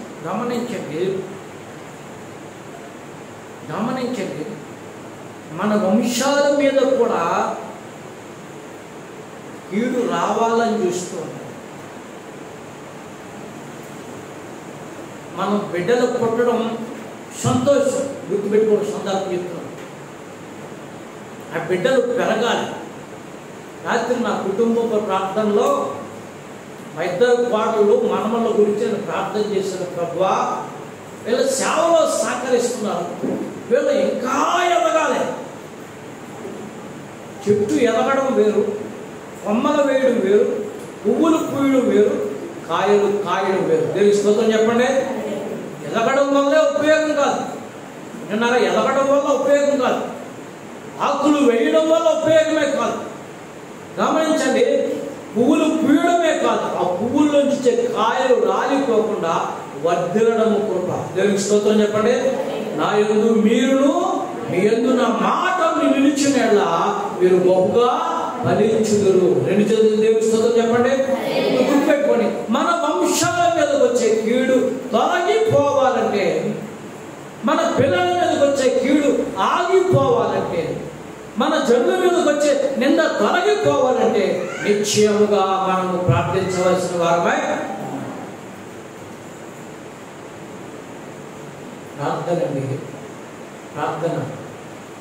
ప్రార్థన చేస్తే పరిస్థితులు మారుతాయనేటువంటి విషయాన్ని మీరు జ్ఞాపకం చేస్తారు.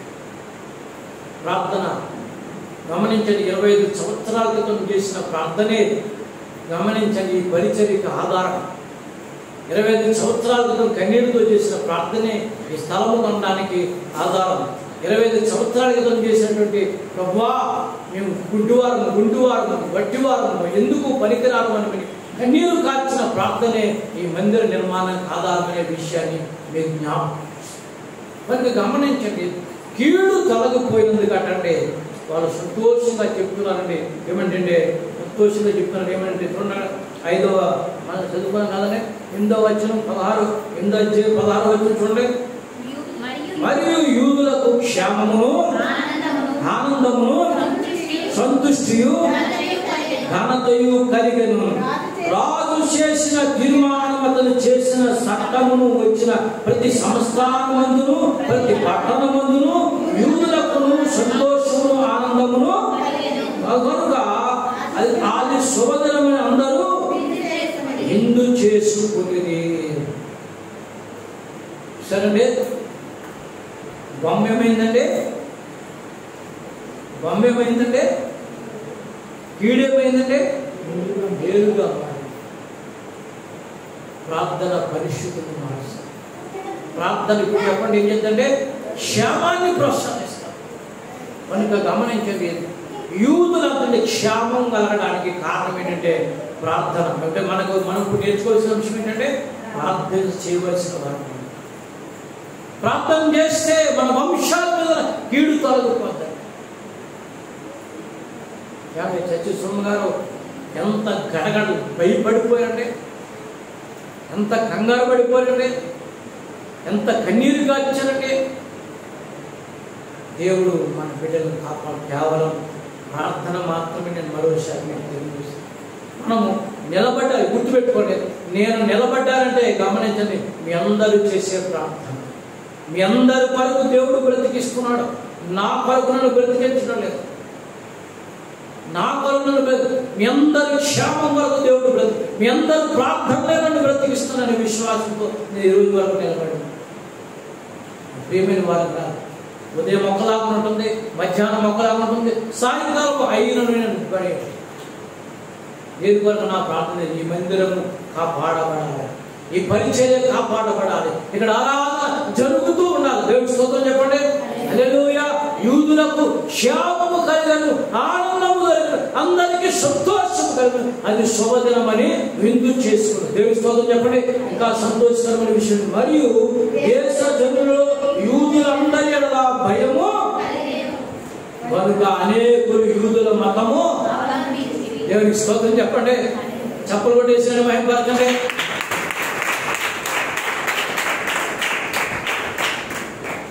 మూయబడిన చరిత్ర అనేటువంటి యూదుల చరిత్రను గమనించండి. దేవుడు పొడిగించాడు. దేని వల్ల చెప్పండి? ప్రార్థన అవుతుంది. ఇక యూదుల చరిత్ర ముగిసిపోయింది. ఎట్లా అనుకున్నాడటండి? 60 లక్షల మందిని చంపాడట. స్టాలిన్ అనుకున్నాడంటే చాలా మందిని చంపాలనుకున్నాడు. జోసెఫ్ స్టాలిన్ వాళ్ళ దేవుడి పేరు పెట్టుకున్న వాళ్ళే. గమనించండి, వాళ్ళ చరిత్ర హీనంగా మిగిలిపోవడానికి కారణం ఏంటంటే అనేకులు చేతులు ఏం చేశారంటే చెప్పాలి, ప్రార్థన చేశాం. దేవుడి స్తోత్రం చెప్పండి. హల్లెలూయా. ప్రార్థన కొంచెం కరువైందని అనుకున్నా. కరోనా గమనించండి, దేవుడికి తెలిసి అనేలా చేసింది. ప్రార్థనకి వెళ్ళొద్దు అంటలేదు కానీ, వింటారా, ప్రార్థనకి వెళ్ళొద్దు అంటలేదు కానీ కొంచెం భయం. ప్రార్థన పొలం వెళ్ళు, మార్కెట్కి వెళ్ళు, షాపింగ్ వెళ్ళు, దేనికన్నా వెళ్ళు, దేనికి మాత్రం వెళ్ళకో. తిన్నారే అంటే కొంచెం అక్కడ పాస్టర్ కాదనవడం వెళ్ళనవడం 2 గంటలు ఉదయం చిన్నగా బాగా చేస్తాడు పట్టుకుంది. నా ప్రియమైన తల్లి తండ్రి, ఈ వంశం నిలబడాలి. ఈరోజు నీతో మాట్లాడుతున్న మాట ఏంటంటే, ఈ భయంకరమైన దుర్దినాల్లో నాకంటే బలవంతులు, మీరు నమ్మండి, నాకంటే బలవంతులండి, నాకంటే అందమైన వాళ్ళండి, నాకంటే ధనవంతులండి. గమనించండి, ఈరోజు మట్టిలో మట్టిగా కలిసి మనం క్షేమంగా ఉన్నామంటే గుర్తుపెట్టుకోండి, అది దేవుని కృప. కనుక మనం ఏం చేయాలి చెప్పండి? ప్రార్థన చేయాలి. వాక్యం నేను చెప్తున్నాను. 28, 29, 28, 29 చెప్పండి. 30 ఏంటి చెప్పండి? ఏం చెప్పండి? రాత్రులు పగలు పనికి వెళ్ళండి. 6 గంటలు, 7 గంటల నుంచి 9, 2 గంటలే. 3 రాత్రులు కూడా ఉపవాస ప్రార్థనలు జరుగుతాయి. ఈ ఉపవాస ప్రార్థనలు నేను మాట్లాడను. 3 దైవజనులు పిలుస్తాను. ఎవరో 2, 3 పాటలు పాడతారు. ఇక సమయం అంతా వాక్యం, ప్రార్థన. దేవుని స్తోత్రం చెప్పండి. కనుక మన కుటుంబాల నిమిత్తం మనం ప్రార్థించవలసిన వారు. యూదుల క్షేమము కొరకు, యూదుల క్షేమము కొరకు ఒక స్త్రీ రాణి కుర్చీ దిగింది. దేవుని స్తోత్రం చెప్పండి. ఎవరైనా కుర్చీ దిగుతా? చిన్నారు చెప్పు, తెచ్చి చెప్పు. రాణి రాణి కుర్చీ దిగింది. రాణి కుర్చీ దిగింది. రాణి కుర్చీ దిగి ఏముంది? ఉపవాసం ఉండి ప్రార్థన చేసి. జీవితం చెప్పు. రాణి కుర్చీ దిగి అన్నం తినడం మానేసి, మంచినీళ్ళు తాగడం మానేసి ప్రార్థన చేసి, నా జనుడు, నా వంశంలో కూడా క్షేమంగా ఉంటుంది. చప్పుడు చేసిన మెంబర్చండి. హల్లెలూయా, హల్లెలూయా. అంటే యూదుల క్షేమంగా ఉన్నారంటే ఆనాటి ప్రార్థన గమనించండి. ఆ ప్రార్థన మనం చెప్పుకోవడం వల్ల ఒక ఉపయోగం ఏంటంటే, మనం కూడా చేయాలి. మనం కూడా చేస్తే మనకు దేవుడు సహాయం చేస్తాడు. అయ్యా, మేము ఉపవాసం ఉండాలేమనుకున్న వారిని నేను బలవంతం చేయను. ఆరోగ్యం లేని వారు ఉపవాసం ఉండదు, గర్భిణీ స్త్రీలు ఉపవాసం ఉండదు, బాలింతలు ఉపవాసం ఉండదు. గమనించండి. బలహీన ఉపవాసం ఉండదు. గమనించండి. అనారోగ్యంతో ఉపవాసం, అది దేవునికి తెలుసు. కనుక గమనించండి. యవనస్తులు దేవుడు ఎందుకు బలవంతుడు. దేవుని స్తోత్రం చెప్పండి. ఈ డ్రెస్ ఉంటేనే నేను అన్నం తింటాను,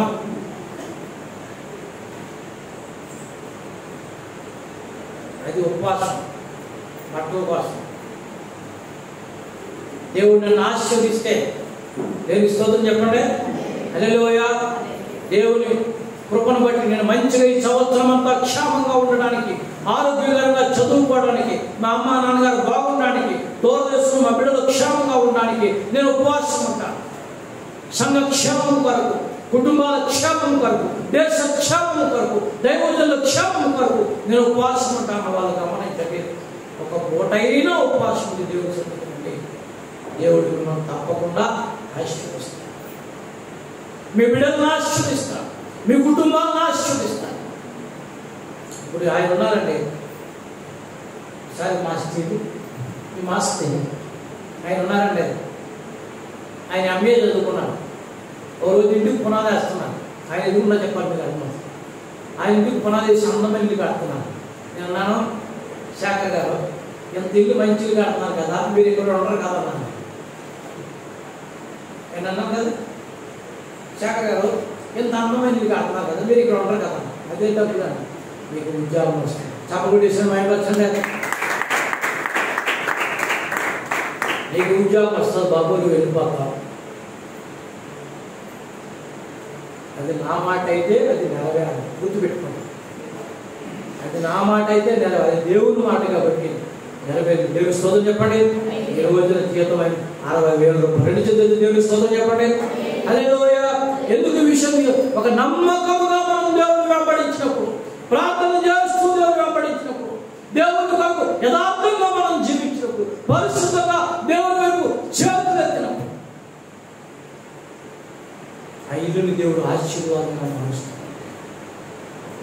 ఆ బిడ్డని దేవుడు దీవెనకరంగా మారుస్తాడండి. కేవలం ప్రార్థన మీకు చెప్తున్నాను.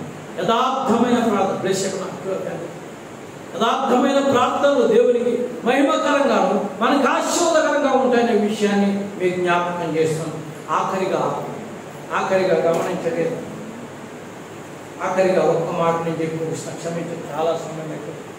ఆఖరిగా ఒక్క మాట చూడండి. ఆఖరిగా ఒక్క మాట, అపోస్తలుల కార్యం. దీని వివరణ తర్వాత వచ్చేవారు చెప్తాను, అర్థమవడానికి మాత్రమే చెప్తాను. అపోస్తలుల కార్యం 9వ అధ్యాయం 31వ వచనం చూడండి. 9వ అధ్యాయం 31వ వచనం.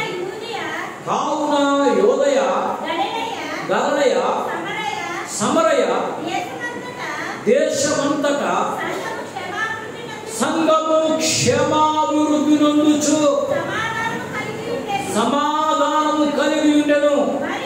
మరియు ప్రభువునందు భయమును పరిశుద్ధాత్మ ఆదరణయు కలిగి నడుచుకొనుచు విస్తరించుచుండెను. దేవుని స్తోత్రం చెప్పండి.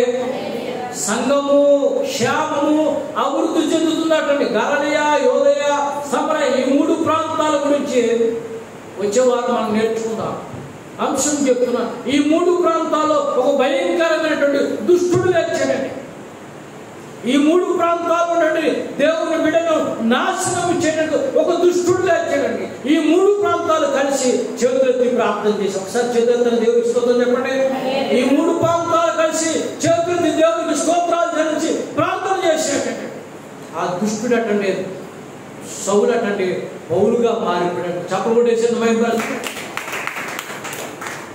ఒక్కసారిగా వాడు 2 కళ్ళు పోయేటండి, గుర్రం ఇంటి పడిపోయేటండి, ఇంటికి వెళ్ళేటండి, అన్నం తిరగడం 3 రోజులు ఉన్నాడంటే, ఉపవాసం ఉండి ప్రార్థన చేస్తున్నాడు. చంపేవాడటండి ప్రార్థన చేస్తున్నాడు. చంపేవాడు ప్రార్థన, ప్రభువా నేనేం చేయాలి, ప్రభువా నేనేం చేయాలి, నీ పాపములు ఒప్పుకొని నువ్వు బాప్తిస్మం పొందాలి. చంపేవాడటండి ప్రార్థన చేస్తూ బాప్తిస్మం పొందుతున్నట్టు యేసు దేవుడు కుమారుడని సాక్ష్యం ఇస్తున్నాడట. ఎంత ఆశ్చర్యపడుతుంది. అప్పుడు సంఘమట విస్తరించిందట. హల్లెలూయా. క్షేమం అభివృద్ధి చెందట. హల్లెలూయా. నా ప్రియమైన దేవుని బిడ్డలారా, పరిచర్య జరుగుతుంది. అంధకార శక్తులు మనం కమ్ముకోవడానికి ప్రయత్నం చేస్తున్నాయి. పరిశుద్ధాత్మ దేవుడు బయలుపరిచిన అంధకార శక్తులు ఈ పరిచర్యను చుట్టముట్టాలని ప్రయత్నం చేస్తున్నాయి. ఎవడంటే పాస్టర్ గారు మిమ్మల్ని వ్యతిరేకంగా అనుకునేవాడు కూడా గమనించండి. దురాత్మలు కొన్ని వెంటాడుతూ ఉంటాయి. చీకటి శక్తులు కొన్ని వెంటాడుతుంటాయి, అపవిత్రాత్మ శక్తులు కొన్ని మన మీద దాడి చేస్తూ ఉంటాయి. దేవునికి స్తోత్రం చెప్పండి. హల్లెలూయా. మన కుటుంబాలను చిన్నాభిన్నం చేసి నాశనం చేసి మనల్ని ప్రార్థనకు వెళ్లకుండా చేయడం చూస్తుంటాయి. అలాంటి పరిస్థితులు గమనించండి. దుస్తులు లేచేటువంటి వాళ్ళు ఉంటారండి. వాళ్ళను అణిచివేయడానికి, వాళ్ళను దేవుని బిడ్డలుగా మార్చడానికి, ఆఖరి మాట చెప్తుంది, సంఘానికి శత్రువు అయినటువంటి ఆ సౌలును సంఘానికి క్షేమం కోరే ప్రార్థనాపరుడుగా, సువార్థికుడుగా దేవుడు లేబడి విషయాన్ని జ్ఞాపకం చేస్తుంది. ఎంత ఆశ్చర్యకరమైన విషయం! సంఘాన్ని పాడు చేయాలనుకున్నవాడు, సంఘాన్ని నాశనం చేయాలనుకున్నాడు, సంఘాన్ని రక్తంతో తడిపి ఆనందంగా గొంతు వేయాలనుకున్నవాడు అంటే తన ప్రాణాన్ని పెట్టి సంఘాన్ని కాపాడాడు. హల్లెలూయా. ఏమంటాడు తెలిసిందే, ఇంకా యేసుక్రీస్తు దగ్గర శరీరం మీద దెబ్బలు పట్టడానికి ఏమైనా మిగిలితే, ఏమైనా యేసుక్రీస్తు కొలసీ రాసిన పత్రిక అంటండి, యేసుక్రీస్తు శరీరం మీద ఏమైనా దెబ్బలు పట్టడానికి చోటు లేకుండా ఉంటే ఆ దెబ్బలు నా శరీరం మీద పట్టండి, నేను యేసు కొరకు సజీవ సాక్షిగా ఉంటాను. హల్లెలూయా. ఎంత గొప్ప సాక్ష్యం అండి. కారణం ప్రార్థన, కారణం ప్రార్థన, కారణం ప్రార్థన అనే విషయాన్ని మీరు జ్ఞాపకం చేసి కనుక మనం ఖచ్చితంగా మనం ప్రార్థించవలసిన వారమై ఉన్నామనే విషయాన్ని మీరు జ్ఞాపకం చేయాలి. క్షేమం కావాలనుకున్న వారందరూ కూడా గుర్తుపెట్టుకోండి. 28 రాత్రి, 29 రాత్రి, 30 రాత్రి ప్రార్థనలు జరుగుతాయి. వర్షం వచ్చినా ఆగదో, కరెంటు పోయినా ఆగదో, గుర్తుపెట్టుకోండి. మీరు ఆగితే ఆగుతుంది, మేమాగం. ఆగాలో సాగాలో మీరు నిర్ణయించుకోండి. పరిశుద్ధాత్మ దేవుడు మనకు సహాయం చేయరుగా. ఆమె లేచి నిలబడండి, ప్రార్థన చేసుకున్నాం. తల వంచండి, కళ్ళు వేసుకుందాం. ప్రేమ కలిగిన మా తండ్రి గారు, మీకు స్తోత్రాలు. కుమారుడు, మా రక్షకుడు, జీవాధిపతి యేసుక్రీస్తు ప్రభు, మీకు వందనాలు. పరిశుద్ధాత్ముడా, మీకు స్తుతులు ప్రభువా. ఈ పరిచర్య జరిగి, ఈ పరిచర్య క్షేమం కొరకు, ప్రతి వారి కుటుంబ క్షేమం కొరకు, ప్రతి వారి వంశము క్షేమం కొరకు, ప్రతి వారి దాని బంధువుల క్షేమం కొరకు, రక్షణ కొరకు మీరు వాక్యం ద్వారా మాట్లాడే విధానం బట్టి మీకు స్తోత్రం. వాక్యం ద్వారా మీరు మాతో నాతో మాట్లాడి అంధకార శక్తుల్ని మాకు విడుదల, సాతాను శక్తుల్ని మాకు విడుదల, ఈ రక్తము ద్వారా మాకు భద్రత, క్షేమము, ఆరోగ్యము, సమాధానము కలిగించు. యేసు నామమున ప్రార్థించి స్తుతించి అడుగుచున్నాము పరమ తండ్రి. ఆమేన్. మంచిదండి.